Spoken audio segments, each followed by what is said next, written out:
You're looking for a centrifuge that will sit on the bench, run night shifts without throwing a fit, and actually save you time when you're juggling cell culture plates and protein prep. The biggest fear most of us have is pulling the trigger on a piece of equipment that sounds perfect on paper, only to discover it's a pain to maintain, drifts in temperature, or cries out when you accidentally load an uneven tube. That uncertainty can turn a routine protocol into a whole-day troubleshooting marathon, and in a lab where every minute counts, the wrong purchase feels like a costly mistake. Link is in the description if you want to check the product details on Amazon. The Eppendorf 5810R is positioned as a refrigerated variable speed centrifuge that promises a temperature range from -9°C to +40°C, automatic rotor recognition, and an imbalance shutdown feature. At first glance that sounds like everything a molecular biology or cell culture lab could need, but the real test is how those promises translate into daily workflow.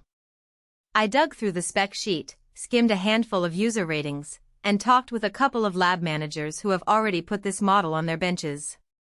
Here's what I learned about the practical side of living with the 5810R. First, let's talk about the temperature control. In cell culture work you often need to spin down media or harvest cells at a temperature that won't shock the cells, usually somewhere around 4°C. The 5810R can be set to -9°C, which gives you a comfortable safety margin.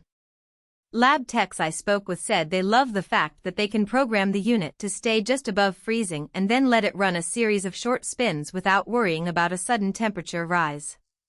The cooling system is quiet enough that it doesn't dominate the lab's background noise, which matters when you're trying to keep an ear on other equipment or a nearby incubator. On the flip side, the cooling takes about 15 minutes to reach the set point from room temperature. If you need an immediate cold spin after a long run at +30°C, you'll have to wait a bit, or pre-cool the chamber ahead of time. Speed versatility is another strong point. The variable speed motor can hit the high end of the range used for most biomedical protocols, from a gentle 500 revolutions per minute for delicate organelle separations up to 15,000 revolutions per minute for pelleting small particles. The real advantage shows up when you have a mixed workflow, say, you're spinning down a batch of cultured cells at 1,500 revolutions per minute, then immediately switch to a high-speed protein prep.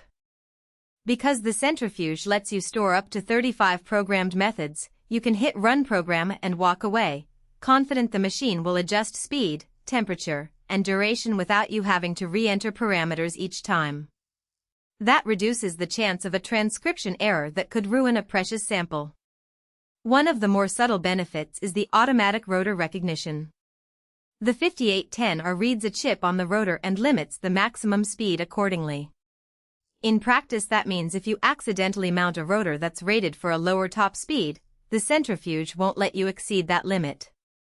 That safety net saved a colleague from a near-catastrophic rotor failure when a junior technician tried to spin a heavy tube stack at a speed meant for a lighter rotor. The device also shuts down automatically if it detects an imbalance, which not only protects the motor but also reduces the loud thumping you sometimes hear with other units when a tube is off-center. In real-world terms, you end up with less wear on the bearings and a quieter lab environment. Now, the 5810R is marketed with a cell culture package that includes a swing bucket rotor.